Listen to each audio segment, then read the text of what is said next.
प्यारे बच्चों, UP board class channel पर आप सभी का हार्दिक स्वागत है। बच्चों, इस वीडियो में हम यूपी बोर्ड के कक्षा 9वीं के गणित के अध्याय 10 व्रत यानी कि सर्कल्स की प्रश्नावली 10.3 के सभी प्रश्नों को हल करेंगे। तो वीडियो को पूरा एंड तक देखिएगा, जिससे आपको प्रश्नावली 10.3 के सभी प्रश्नों के हल आसानी से समझ में आ जाएंगे। प्रश्न एक में कहा गया है व्रतों के कई जोड़े युग्म खींचिए। युग्म या जोड़े मतलब कि दो व्रत खींचना है और प्रत्येक जोड़े में कितने बिंदु उभयनिष्ठ हैं ये हमें देखना है। फिर हमें बताना है कि उभयनिष्ठ बिंदुओं की अधिकतम संख्या क्या है। ठीक है, तो इस प्रश्न को हल करने के लिए हमें कुछ स्थितियां लेनी पड़ेंगी। ठीक है, तो पहली स्थिति लेते हैं हम, स्थिति एक। ठीक है, दो व्रत हैं, एक ये और दूसरा व्रत, ये दोनों आपस में एक दूसरे को जो है काट ही नहीं रहे हैं, कहीं किसी भी बिंदु पर नहीं काट रहे हैं। ठीक है, तो इन दोनों में उभयनिष्ठ बिंदु है, कोई कोई उभयनिष्ठ बिंदु नहीं है। ठीक है, और इसी स्थिति में हम दूसरा केस देख लेते हैं। ठीक है, एक व्रत है और उसके अंदर एक छोटा व्रत है, तो क्या ये दोनों व्रत एक दूसरे को काट रहे हैं? किसी भी बिंदु पर नहीं काट रहे हैं, तो उभयनिष्ठ बिंदु की संख्या यहाँ पर कितनी हुई? शून्य। ठीक है, तो स्थिति वन में शून्य उभयनिष्ठ बिंदु हमें मिले। दूसरी स्थिति लेते हैं। ठीक है, इस स्थिति में क्या है कि दोनों व्रत एक बिंदु पर एक दूसरे को प्रतिच्छेद कर रहे हैं। ठीक है, इसी स्थिति का दूसरा केस देख लेते हैं हम, जहां एक व्रत है और उसके अंदर दूसरा व्रत है, वो भी एक बिंदु पर एक दूसरे को प्रतिच्छेद कर रहे हैं। तो उभयनिष्ठ बिंदुओं की संख्या कितनी हुई यहाँ पर? एक उभयनिष्ठ बिंदु है। अब हम तीसरी स्थिति देखते हैं। यहाँ पर दो व्रत हैं, ये दोनों व्रत एक दूसरे को कितने बिंदुओं पर काट रहे हैं? दो बिंदुओं पर काट रहे हैं, तो यहाँ पर उभयनिष्ठ बिंदु कितने हुए? दो हुए। ठीक है, अब हम जानते हैं कि तीन सरेखीय बिंदुओं से होकर कोई व्रत नहीं आ सकता और तीन असरेखीय बिंदुओं से होकर एक और केवल एक ही व्रत जा सकता है। ठीक है, तो इसका मतलब क्या हुआ कि उभयनिष्ठ बिंदुओं की अधिकतम संख्या कितनी होगी? दो होगी। तो इस प्रश्न का उत्तर क्या होगा? दो। उभयनिष्ठ बिंदुओं की अधिकतम संख्या है दो, तो यही हमारे इस प्रश्न का उत्तर भी होगा। प्रश्न दो में हमें कहा गया है कि मान लीजिए आपको एक वृत्त दिया गया है, एक रचना इसके केंद्र को ज्ञात करने के लिए दीजिए। ठीक है, तो आइए इस प्रश्न को हल करते हैं। कैसे एक वृत्त का केंद्र हम ज्ञात करेंगे? ठीक है, रचना, हमें एक वृत्त दिया गया है। ठीक है, वृत्त पर हमने दो जीवाएं खींचेंगे, ए बी और सी डी, कोई भी दो जीवाएं कैसे भी खींच सकते हैं। ठीक है, अब जीवा ए बी पर लंब समद्विभाजक पी क्यू खींचिए। ठीक है, तो जीवा एबी पर लंब समद्विभाजक PQ खींचना है हमें, तो हमें लंब समद्विभाजक खींचने का तरीका भी पता करना पड़ेगा पहले कि कैसे लंब समद्विभाजक खींचते हैं। ठीक है, तो AB पर हमें लंब समद्विभाजक खींचना है, तो AB से A पर हम प्रकार की नुकीली नोक को रख के एक चाप खींचेंगे। ठीक है, ऊपर की तरफ। ठीक है, और जो प्रकार की दूरी होगी नुकीले भाग से पेंसिल की, वो AB से आधे से ज्यादा होगी, AB के आधे से ज्यादा होगी। तो हमने एक चाप खींचा, उसी प्रकार बी पर नुकीला भाग रखेंगे और चाप खींचेंगे ऊपर की तरफ। उसी प्रकार फिर ए पर नुकीला भाग रखेंगे और नीचे की तरफ चाप खींचेंगे, और बी पर नुकीला भाग रखेंगे और बी पर और नीचे की तरफ चाप खींचेंगे। ठीक है, और ये जो नुकीले भाग और पेंसिल की दूरी है वो ए बी के आधे से ज्यादा होगी। अब ये दोनों चाप जहां पर मिल रहे हैं, ऊपर और नीचे, ठीक है, उनको एक रेखा से मिला देंगे, उसको हमने कह दिया पी क्यू। अब ये पी क्यू जो होगा वो ए बी पर लंब समद्विभाजक होगा। ठीक है, तो ये लंब समद्विभाजक खींचने का तरीका है। इसी प्रकार अब हम सी डी पर लंब समद्विभाजक खींचेंगे। ठीक है, उसे हम आर एस कह देंगे। तो पहले तो जो है हम सी पर नुकीला भाग रखा और बाईं तरफ एक चाप खींचा। वो जो चाप होगा, ठीक है, तो जो प्रकार होगी, वो प्रकार और प्रकार में नुकीले भाग और पेंसिल के बीच का जो दूरी होगी वो सी डी के आधे से ज्यादा की दूरी होगी। ठीक है, सी डी के आधे से ज्यादा की दूरी पर होगा। उसी प्रकार हमने डी पर नुकीला भाग रखा और चाप खींचा बाईं तरफ, फिर सी पर नुकीला भाग रखा, चाप खींचा दाईं तरफ, और डी पर नुकीला भाग रखा और चाप खींचा दाईं तरफ। अब जहां पर भी ये दोनों चाप मिल रहे हैं बाईं और दाईं तरफ, उन दोनों चापों को हमने उनके मिलने वाले बिंदुओं को आपस में मिला दिया, तो हमें एक आर एस रेखा मिली। ये आर एस जो है वो सी डी का लंब समद्विभाजक होगा। ठीक है, अब जहां पर मान लीजिए पी क्यू और आर एस जो लंब समद्विभाजक है ए बी और सी डी के, वो बिंदु ओ पर प्रतिच्छेद करते हैं। ठीक है, मान लेते हैं वो जहां प्रतिच्छेद करते हैं उस बिंदु को हमने ओ मान लिया, तो जो यह बिंदु ओ होगा वही वृत्त का क्या होगा? केंद्र होगा। ठीक है, तो यही वृत्त का केंद्र ज्ञात करने का तरीका है। प्रश्न 3 में हमें दिया गया है यदि दो वृत्त परस्पर दो बिंदुओं पर प्रतिच्छेद करें, ठीक है, तो सिद्ध कीजिए कि उनके केंद्र जो है उभयनिष्ठ जीवा के लंब समद्विभाजक पर स्थित होते हैं। तो जो हमें दिया गया वो लिख लेते हैं हम। दो वृत्त, एक वृत्त ओ केंद्र वाला और दूसरा वृत्त ओ डैश केंद्र वाला हमने मान लिया, और दिया गया कि ये दो बिंदुओं पर प्रतिच्छेद करते हैं, तो उन दो बिंदुओं को हमने मान लिया ए और बी, ठीक है। तो ए बी क्या होगी, हमारी उभयनिष्ठ जीवा होगी। तो हमें सिद्ध करना है इस प्रश्न में कि दोनों वृत्त के केंद्र जो है वो उभयनिष्ठ जीवा ए बी के लंब समद्विभाजक पर स्थित है, ठीक है। तो ये ओ और ओ डैश जो है वो जीवा ए बी के लंब समद्विभाजक पर स्थित है। इसका मतलब क्या हुआ, हम मान लेते हैं कि ये जो ओ और ओ डैश है वो ए बी को बिंदु एम पर काटता है, ठीक है।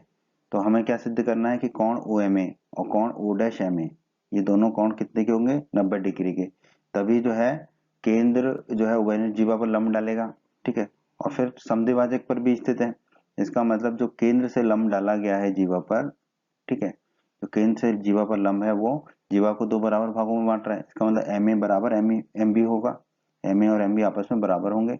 ये हमें सिद्ध करना है इस प्रश्न में। इस प्रश्न को हल करने के लिए हमें कुछ रचना करनी पड़ेगी, तो हम पहले वो रचना कर लेते हैं। केंद्र ओ और बिंदु ए को जोड़ें, ओ और ए को जोड़ दिया। केंद्र ओ और बिंदु बी को जोड़ें, केंद्र ओ और बी को जोड़ दिया।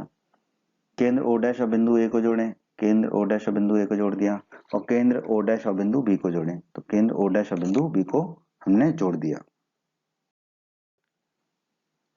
उपपत्ति, आइए अब हम इसको सिद्ध करने का प्रयास करते हैं। तो त्रिभुज ए ओ डैश ऊपर वाला त्रिभुज और त्रिभुज बी ओ ओ डैश नीचे वाला त्रिभुज, इन त्रिभुजों में देखते हैं हम ए ओ बराबर बी ओ, ए ओ और बी ओ आपस में बराबर होंगे। क्यों, क्योंकि ये एक वृत्त की त्रिज्याएं हैं जिसका केंद्र ओ है, और ये भुजाएं हैं तो हमने लिख दिया एस। ओ ओ डैश बराबर ओ ओ डैश, ठीक है, ओ डैश के तो बराबर ही हो क्योंकि ये उभयनिष्ठ भुजा है, ठीक है, एक ही भुजा है, ये भुजा है तो हमने लिख दिया एस। फिर ओ डैश ए बराबर O dash B, O dash A बराबर ओ डैश बी, क्यों, क्योंकि ये भी एक वृत्त की त्रिज्याएं हैं जिसका केंद्र ओ डैश है, भुजा है तो हमने लिख दिया एस। अब एस एस एस नियम से ये दोनों त्रिभुज सर्वांग हो जाएंगे। क्रम के लिए क्या करेंगे, हम सभी भुजाओं के पहले अक्षर को ले लेंगे, दाईं बाईं तरफ भी और दाईं तरफ भी। तो हम कह पाएंगे कि जो त्रिभुज ए ओ डैश है वो सर्वांग सम होगा त्रिभुज बी ओ ओ डैश के। किस नियम से, एस एस एस नियम के द्वारा। अब हमें पता है अगर दो त्रिभुज सर्वांग सम है तो उनके संगत भाग बराबर होते हैं, तो संगत कोण भी बराबर होंगे। तो उसी क्रम में कोण ए ओ डैश बराबर हो जाएगा कोण बी ओ ओ डैश। किस नियम से, सीपीसीटी के नियम से, ठीक है। सीपीसीटी का नियम क्या होता है हिंदी में, सर्वांग सम त्रिभुजों के संगत भाग बराबर होते हैं। तो कोण ए ओ डैश बराबर होगा कोण बी ओ ओ डैश के, ठीक है। अब कोण ए ओ डैश को हम लिख सकते हैं कोण ए ओ एम, क्योंकि जो एम है वो भुजा ओ ओ डैश पर ही स्थित है, तो कोण ए ओ डैश को लिख दिया हमने कोण ए ओ एम। उसी प्रकार कोण बी ओ डैश को हम लिख सकते हैं कोण बी ओ एम, क्योंकि एम बिंदु जो है भुजा ओ ओ डैश पर ही स्थित है, ठीक है। तो कोण ए ओ एम बराबर हो गया कोण बी ओ एम के, ठीक है। इसे हम मान लेंगे समीकरण 1। अब त्रिभुज एओएम और त्रिभुज बीओएम में, ऊपर वाला त्रिभुज एओएम और नीचे वाला त्रिभुज बीओएम, ठीक है। इसमें एओ बराबर बीओ, एओ और बीओ आपस में बराबर होंगे। क्यों, क्योंकि ये एक वृत्त जिसका केंद्र O है उसकी त्रिज्याएं हैं। अब ये भुजा है तो हमने एस लिख दिया। कोण एओएम बराबर कोण बीओएम, एओएम और बीओएम आपस में बराबर है, यह भी हमने समीकरण 1 में ज्ञात किया था। कोण है तो हमने एंगल लिख दिया। ओएम बराबर ओएम, ये तो उभयनिष्ठ भुजा होगी, ओएम बराबर ओएम, भुजा है तो हमने एस लिख दिया। अब एस नियम से दोनों त्रिभुज सर्वांग सम हो जाएंगे, ठीक है। क्रम क्या होगा, पहली भुजा का पहला अक्षर, कोण का बीच का अक्षर और दूसरी भुजा का दूसरा अक्षर, तो त्रिभुज एओएम हो गया। दाईं तरफ भी वही होगा, पहली भुजा का पहला अक्षर, कोण का बीच का अक्षर और दूसरी भुजा का दूसरा अक्षर, तो सर्वांग सम होगा किसके, त्रिभुज बीओएम के। तो त्रिभुज एओएम सर्वांग सम होंगे त्रिभुज बीओएम के, किस नियम से, एस के नियम से, ठीक है। तो ये दोनों त्रिभुज सर्वांग सम होंगे तो इनके संगत भाग भी बराबर होंगे। तो पहला और आखिरी अक्षर एम, दाईं तरफ भी पहला और आखिरी अक्षर बी एम, तो ए एम बराबर बी एम होगा किस नियम से, सीपीसीटी के नियम से, ठीक है। ए एम और बी एम आपस में बराबर होगा सीपीसीटी के नियम से। सीपीसीटी को हिंदी में क्या कहते हैं हम, सर्वांगसम त्रिभुजों के संगत भाग बराबर होते हैं। तो यहाँ पर सर्वांगसम त्रिभुजों की संगत भुजाएं बराबर हैं, तो ए एम बराबर हो गया बी एम के। ठीक है, तो जो प्रश्न का एक भाग था कि दोनों वृत्त के केंद्र उभयनिष्ठ जीवा AB के समद्विभाजक हैं, ये हमने सिद्ध कर दिया। दोनों वृत्त के केंद्र जो है उभयनिष्ठ भुजा AB के समद्विभाजक है, मतलब कि AB जो उभयनिष्ठ जीवा है उसको दो बराबर भागों में बांट रहे हैं, AM और BM में दोनों केंद्र। ठीक है, तो ये हमारा एक भाग सिद्ध हो गया। ठीक है, अब हम आगे बढ़ते हैं। ठीक है, फिर से CPCT के नियम से हम कह सकते हैं कि कोण OMA। ठीक है, क्रम देख लेते हैं, दूसरा और तीसरा अक्षर पहले अक्षर को आखिरी में ले गए तो बन गया कोण OMA। दाईं तरफ भी वही करेंगे, पहले अक्षर को आखिरी में ले जाएंगे तो बनेगा कोण OMB। तो कोण OMA बराबर कोण OMB, ये हमें मिल गया। इसे हम मान लेंगे समीकरण 2। आगे बढ़ते हैं, अब हम समीकरण 2 हमने लिख लिया, कोण OMA बराबर कोण OMB। ठीक है, अब कोण OMA धन कोण OMB बराबर 180 डिग्री। क्यों? क्योंकि ये दोनों मिलके क्या बना रहे हैं, रैखिक युग्म बना रहे हैं, और हमें पता है कि AB एक जीवा है। ठीक है, तो कोई भी रैखिक युग्म के कोणों का योग कितना होता है, 180 डिग्री होता है। अब समीकरण 2 में कोण OMB किसके बराबर है, कोण OMA के, तो कोण OMB की जगह हम क्या रख देंगे, कोण OMA। ठीक है, तो हमारा हो गया कोण OMA धन कोण OMA बराबर 180 डिग्री। तो कोण OMA धन कोण OMA क्या हो जाएगा, 2 गुना कोण OMA बराबर 180 डिग्री। तो कोण OMA कितना हो जाएगा, 180 डिग्री बटा 2, 2 से भाग देंगे तो कितना हो जाएगा, 90 डिग्री। तो कोण OMA हमारा कितना आ जाएगा, 90 डिग्री। ठीक है, ये हमें सिद्ध करना था। ठीक है, तो ये भी हमने सिद्ध किया अभी, कोण OMA बराबर 90 डिग्री। और कोण OMA बराबर कोण OMB है समीकरण 2 में, तो कोण OMB भी कितना हो जाएगा हमारा, 90 डिग्री। ठीक है, तो इससे हम कह सकते हैं कि जो OM है वो जीवा AB पर लंब है, जो OM होगा वो भुजा AB पर लंब होगा। जिससे हम क्या निष्कर्ष निकाल सकते हैं कि वृत्त का केंद्र O उभयनिष्ठ जीवा AB पर क्या है, लंब है। ठीक है, ये हमें सिद्ध करना था, तो हमने केंद्र O के लिए तो सिद्ध कर दिया, अब हम केंद्र O' के लिए सिद्ध करेंगे। अभी अभी हमने निकाला कोण OMA बराबर 90 डिग्री, तो ये कोण OMA 90 डिग्री है। ठीक है, अब भुजा OO' पर ठीक है, M बिंदु पर हम देखते हैं कोण OMA धन कोण O'MA, ये दोनों कोणों का योग कितना होगा, 180 डिग्री। क्यों? क्योंकि ये क्या बना रहे हैं, रैखिक युग्म बना रहे हैं। अब हम कोण OMA की जगह क्या रख सकते हैं, 90 डिग्री। तो कोण OMA की जगह हमने रख दिया 90 डिग्री, तो क्या होगा हमारा 90 डिग्री धन कोण O'MA बराबर 180 डिग्री। अब 90 डिग्री चला जाएगा दाईं तरफ, तो कोण O'MA कितना जाएगा, 180 ऋण 90 डिग्री। 180 में से 90 गए तो कितना बचेगा, 90। तो कोण O'MA हमारा आ गया 90 डिग्री, यही हमें सिद्ध करना था इसमें। ठीक है, तो इससे हम कह सकते हैं कि जो O'M है वो AB पर लंब है, O'M जो है वो AB पर लंब है। तो इससे हम निष्कर्ष निकाल सकते हैं कि वृत्त का केंद्र O' जो है उभयनिष्ठ जीवा AB पर लंब है। यही हमें सिद्ध करना था इस प्रश्न में। तो हमें इस प्रश्न में जो सिद्ध करना था वो हमने सारी चीजें सिद्ध कर दी, तो हम कह देंगे इति सिद्धम। उम्मीद करते हैं बच्चों आपको हमारा ये वीडियो पसंद आया होगा। बच्चों, अगर आप यूपी बोर्ड क्लास चैनल पर नए हैं और आपने अभी तक हमारे चैनल को सब्सक्राइब नहीं किया है तो सब्सक्राइब बटन को दबाकर जल्दी से चैनल को सब्सक्राइब कर लीजिए और बेल आइकन को भी दबा दीजिए।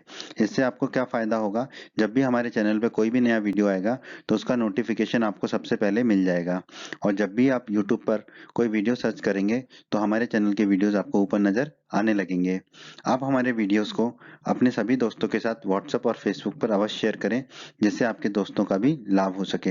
आपको वीडियो पसंद आई है तो वीडियो को लाइक अवश्य करें और इस अध्याय के अन्य सभी वीडियोस को देखने के लिए आई बटन पर क्लिक करें। आई बटन पर क्लिक करने से आपको इस अध्याय के सभी वीडियोस के लिंक मिल जाएंगे। धन्यवाद बच्चों।